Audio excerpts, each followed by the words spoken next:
Hi guys. सो मैं जानती हूँ कि आप लोगों को हॉरर स्टोरी सुनना और हॉरर वीडियोस देखना और हॉरर मूवीज़ देखना बहुत पसंद है, जैसे मुझे पसंद है।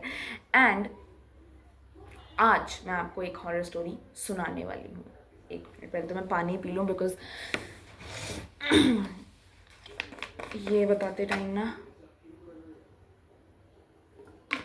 मुझे भी डर लगेगा। एंड मैं बताती हूँ आपको एक हॉरर स्टोरी। हाल ही में ना एक मूवी रिलीज़ हुई है शैतान, जो बताया जा रहा है कि एक हॉरर मूवी वश का रीमेक है। एंड मैं आपको वश की कहानी बताती हूँ। एंड वीडियो शुरू करने से पहले तो मैं ये बता दूँ कि ये जो स्टोरी है ये बहुत डरावनी होने वाली है कुछ लोगों के लिए जो भूतों से बहुत ज़्यादा डरते हैं।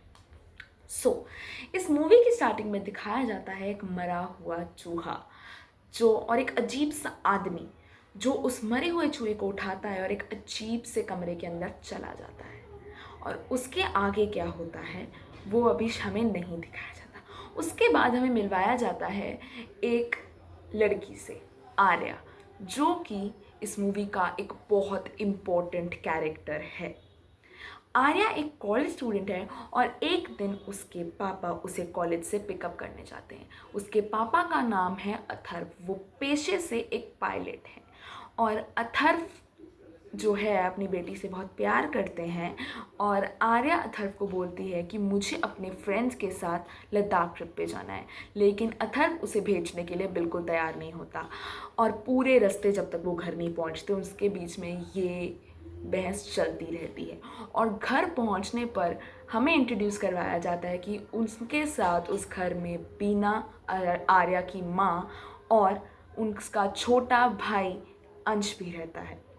और वो इतने एक्साइटेड होती है कि वो डाइनिंग टेबल पे भी यही बातें चल रही होती हैं उसके लद्दाख ट्रिप के बारे में। और तब अथर्व फाइनली मान जाता है, लेकिन उसके सामने कुछ शर्तें रखता है कि तुम्हें अपने जाने से पहले मुझे अपने फ्रेंड्स का नाम और नंबर देना होगा और पूरे ट्रिप पे उसे अपनी लाइव लोकेशन ऑन रखनी होगी। और उसके बाद वो इस चीज़ के लिए मान जाती है। और अथर्व कहता है कि क्यों ना इस ट्रिप से पहले हम एक छोटे से फैमिली ट्रिप पे चलते हैं। और वो अपनी पूरी फैमिली को लेकर फार्म हाउस चला जाता है, अपने फार्म हाउस। वो बहुत मज़े करके जा रहा होता है और रास्ते में उन्हें भूख लगती है और वो एक ढाबे पे रुकते हैं और अथर्व पराठा मंगाता है।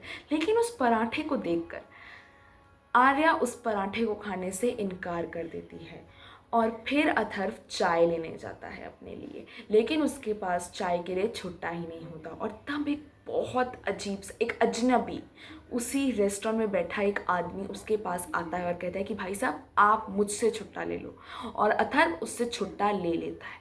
और तब वो आदमी अथर्व की पूरी फैमिली के साथ बैठ के बातें करता है और खाना खाता है। और तब अथर्व को वो आदमी बताता है कि मेरा नाम प्रताप है। प्रताप बार बार आर्या को कह रहा था कि वो ये पराठा खा ले, लेकिन आर्या कह रही थी कि अंकल इस पराठे में बहुत घी है तो मैं इसे नहीं खाऊंगी। तो तब प्रताप अपने डब्बे से अपने बैग से एक अजीब सा डब्बा निकालता है जिसमें शक्कर होती है। और फिर वो आर्या को कहता है कि या तो आप ये पराठा खा लो या ये शक्कर खा लो। आर्या को लग रहा होता है कि वो उसके साथ मजाक कर रहे हैं और आर्या वो शक्कर खा लेती है। और उसे खाते ही आर्या को बहुत अजीब लगने लगता है, बहुत स्ट्रेंज फील होने लगता है।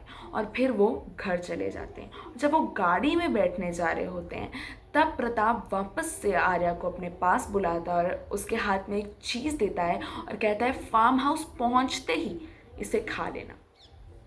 और जब वो फार्म हाउस पहुंचते हैं तो आर्या सबसे पहले प्रताप ने जो बिस्किट का पैकेट उसे दिया था वो खाती है। लेकिन तब उसकी फैमिली में किसी ने भी ये चीज़ नोटिस नहीं की थी।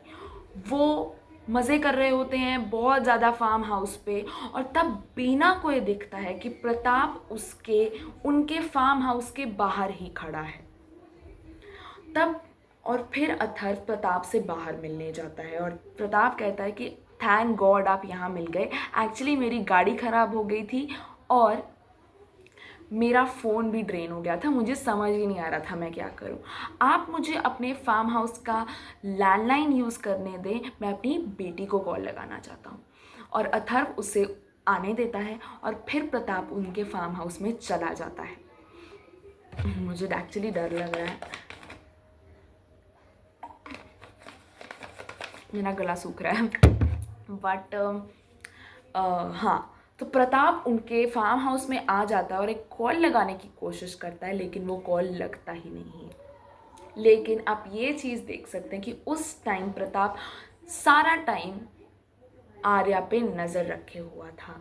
और बीना बिल्कुल खुश नहीं थी, बीना बिल्कुल खुश नहीं थी कि प्रताप उनके घर में आए, लेकिन अथर्व उन्हें मनाता है, उसे मनाता है कि उसे थोड़ी देर की बात है, उसे सिर्फ अभी हेल्प चाहिए, प्रताप अच्छा इंसान है, वो चला जाएगा, तुम उसे कुछ नाश्ता दो।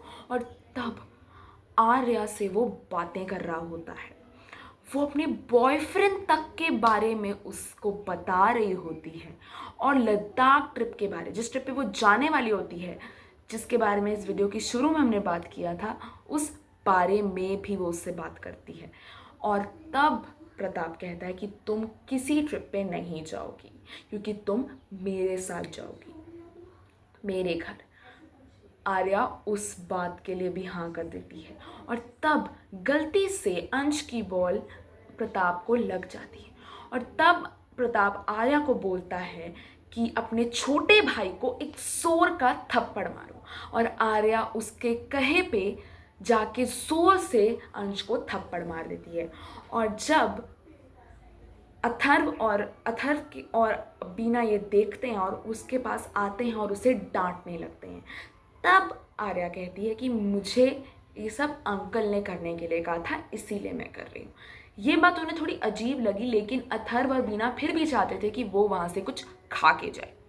और फिर हुआ कुछ यूँ कि जब वो लोग डिनर टेबल पे बैठे, तो तब भी प्रताप कुछ ऐसी बातें कर रहा था जिससे लगे कि वो उस फैमिली का हेड है। इनफैक्ट वो आर्या से कह रहा था कि अपनी बॉयफ्रेंड को फ़ोन करो और कहो कि तुम उससे ब्रेकअप कर रही हो, और आर्या वैसा ही करती है। ये सब देख के अथर्व तुरंत प्रताप को उसके घर से निकलने के लिए बोल देता है, और तब प्रताप कहता है कि आर्या, तुम अपने पापा को मुझे घर से निकालने के लिए मना करो। और आर्या ज़ोर ज़ोर से कहने लगे कि आप अंकल को घर से जाने के लिए मत बोलो। तब ऐसा कह सकते हैं कि आर्या पूरी तरह से पागल हो गई थी, क्योंकि आर्या ने उससे पहले ऐसा कभी बिहेव ही नहीं किया था। वो जब चाहे हंस रही थी, जब प्रताप उसे कह रहा था कि तुम हंसो तब वो हंस रही थी, और जब प्रताप उसे तुरंत कहता है कि तुम रो तब वो ज़ोर ज़ोर से आंसू निकाल कर रो रही थी। और तब अथर्व को गुस्सा चढ़ने लगा, प्रताप को गुस्सा चढ़ने लगा अथर्व पे, और वो आर्या को कहता है कि तुम चाय पत्ती लेकर आओ और उसे खा जाओ। पूरा कच्चा चाय पत्ती वो ढेर सारा खा जाती है उसके कहने पे। तब आप ये कह सकते हैं कि प्रताप ने आर्या पर वशीकरण किया था। और तब अथर्व बहुत घबरा जाता है, और फिर प्रताप उसे कहता है कि तुम सबके फ़ोन लो और तोड़ दो, और आर्या सब फोर्सफुली सबके फ़ोन लेती है और तोड़ देती है। प्रताप आर्या को कहता है कि तुम सारे लैंडलाइन के वायर्स काट दो, वो वैसा ही करती है। आर्या को वो कहता है कि तुम मेरे पैर दबाओ, और उसके पैर दबाने लगती है। और तब प्रताप कहता है कि मैं आपकी बेटी को यहाँ से लेके जाने वाला हूँ। और फिर ये सुन के उसके मम्मी पापा उसके सामने गिड़गिड़ाने लगते हैं कि प्लीज़ हमारी बेटी के साथ ऐसा मत करो, तुम ऐसा क्यों कर रहे हो। और वो कहता है कि मैं अपनी बेटी को, आपकी बेटी को लेके जाने वाला हूँ, और अगर आपने बात ना भी मानी तो मैं आपकी बेटी को फोर्सफुली भी लेके जा सकता हूँ आर्या को ऑर्डर करके। लेकिन अगर मैं आपके से बिना पूछे लेके गया तो हो सकता है कि आगे जाके आर्या को आपकी याद आए या उसके मन में आपके लिए प्यार जगे, तब मेरा वशीकरण अच्छे से काम नहीं करेगा। और इसीलिए अगर आप सबकी भलाई चाहते हैं तो आप खुद अपने मुंह से कहिए कि हम अपनी बेटी को खुशी खुशी तुम्हें अर्पित करते हैं, और मैं बिना किसी को चोट पहुंचाए खुशी चुपचाप आर्या को यहाँ से लेके चला जाऊंगा। लेकिन अथर्व कहता है कि चाहे तुम जो कुछ भी कर लो, मैं अपनी बेटी को तुम्हें लेके जाने नहीं दूंगा, लेकिन तुम ऐसा क्यों कर रहे हो हमारे साथ। तब प्रताप कहता है कि मैं एक राक्षस जैसा हूँ, और जब कोई मेरे सामने रोता है, गिड़गिड़ाता है, तो मुझे बहुत अच्छा लगता है। और उसको देखकर और फिर प्रताप जोर से आर्या को पेट में लात मारता है, और आर्या को ऐसे देखकर अथर्व से सहा नहीं जाता और वो प्रताप पे हाथ उठाता है। और फिर आर्या को प्रताप कहता है कि तुम अपने भाई को मारो, और वो कहे अनुसार अंश को सिर पे जोर से पटकती है, और जोर से उसका सिर पटकती है और उसका बहुत खून बहने लगता है। अथर्व और बीना ये देखते हैं और उसके पास जो भाग के चले जाते हैं और उसका इलाज करने लगते हैं। और तब प्रताप इतना, लेकिन उस टाइम पे हुआ कुछ यूं कि अथर्व का एक ऑफिस मोबाइल था जो हॉल में पड़ा हुआ था, जिसके बारे में किसी को नहीं पता था, और एक मोबाइल था जो पूरी तरह से नहीं टूटा था, और अथर्व उसे चार्ज करके ऑन करने की कोशिश कर रहा था। लेकिन जैसे जैसे टाइम बीत रहा था वैसे वैसे प्रताप और खतरनाक होता जा रहा था। प्रताप आर्या को कहता है कि तुम चाकू लेके आओ, अगर तुम्हारे मम्मी पापा में से किसी ने भी मुझ पर हाथ उठाने की कोशिश की तो तुम उन्हें चाकू से स्टैब कर देना, मार देना। और आर्या वैसा ही करती है। और तो और वो गाना चलाता है और आर्या को डांस करने बोलता है। और जब आर्या थक भी जाती है ना बहुत देर बाद, तब भी वो रुक नहीं पाती, नाचती जाती है। फाइनली जब बहुत देर बाद स्पीकर की बैटरी डेड होती है, तब जाके आर्या रुक पाती है। प्रताप आर्या को पानी तक नहीं पीने दे रहा था, इतना जुल्मी बन गया था। ये सब देखकर अथर्व को बहुत गुस्सा चढ़ा और वो बैट लेकर प्रताप को मारने जा रहा था। लेकिन वो प्रताप को नहीं मार पाया क्योंकि उसे गार्ड करने के लिए आर्या खड़ी थी। और जब ये सब कुछ हो रहा था ना, तब आर्या बिल्कुल भी वॉशरूम नहीं गई थी। इस कारण उसने वहाँ खड़े खड़े ही टॉयलेट कर दिया। और तब प्रताप वीना को कहता है कि तुम आर्या के कपड़े मेरे सामने बदलो। और जब वीना ये करने से इनकार कर देती है तो प्रताप गुस्से में आर्या को कहता है कि तुम अपने कपड़े उतारो मेरे सामने। ये सब सुनकर आर्या वो करती है, लेकिन वीना उसके सामने गिड़गिड़ाने लगती है कि प्लीज़ मेरी बेटी के साथ ऐसा मत करो। लेकिन प्रताप नहीं मानता और वीना को उसके कपड़े वहीं पे बदलने पड़ते हैं।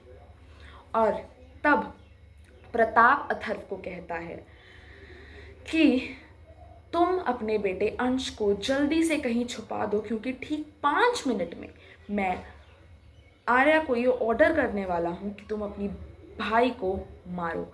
ये सुन के वो दोनों बहुत घबरा जाते हैं और जल्दी से अंश को एक कमरे में लॉक कर देते हैं। ठीक 5 मिनट बाद आर्या उसी कमरे के बाहर, जिसे उसके माँ बाप गार्ड कर रहे थे, उसके बाहर जोर से बहुत गुस्से से आती है और उस दरवाजे पे हमला करने लगती है। और इतनी ज़ोर से हमला करती है कि वो दरवाज़ा टूट ही जाता है। लेकिन जब आर्या अंदर देखती है तो अंश अंदर नहीं होता, उसके मम्मी पापा ने उसे कहीं और छिपाया होता है। जब आर्या देखती है कि अंश अंदर नहीं है तो वो पूरे घर में उसे ढूंढने लगती है। उस दौरान अथर्व ने अपना ऑफिस मोबाइल ऑन कर लिया था और उसमें लोकेशन चला दी थी।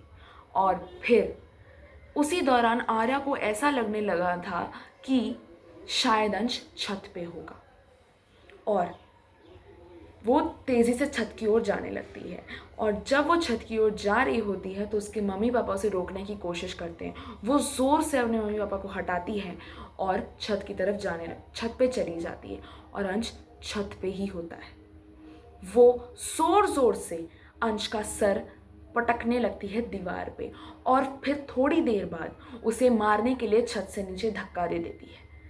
ये देखकर अथर्व और बीना जल्दी से नीचे उतरते हैं, नीचे भागते हैं अपने बेटे को बचाने के लिए। अंश बुरी तरह घायल होता है और उसे हॉस्पिटल ले जाने की ज़रूरत होती है। और तब प्रताप कहता है कि अगर आप अंश को हॉस्पिटल लेके जाना चाहते हैं तो आप मुझे अपनी बेटी अर्पित कर दीजिए।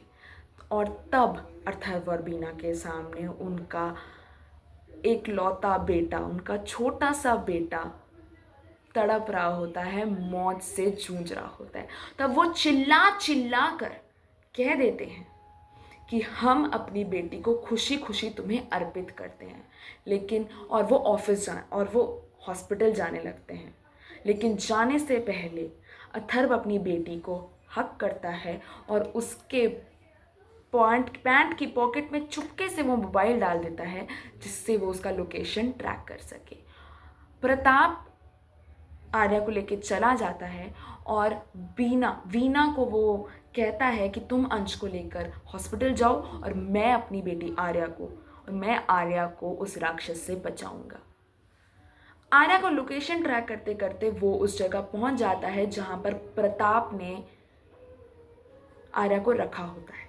और वो जगह इतनी डरावनी होती है क्योंकि वहाँ पर सिर्फ आर्या नहीं होती, उसने बहुत सारी लड़कियों का वशीकरण करके उसे वहाँ रखा होता है।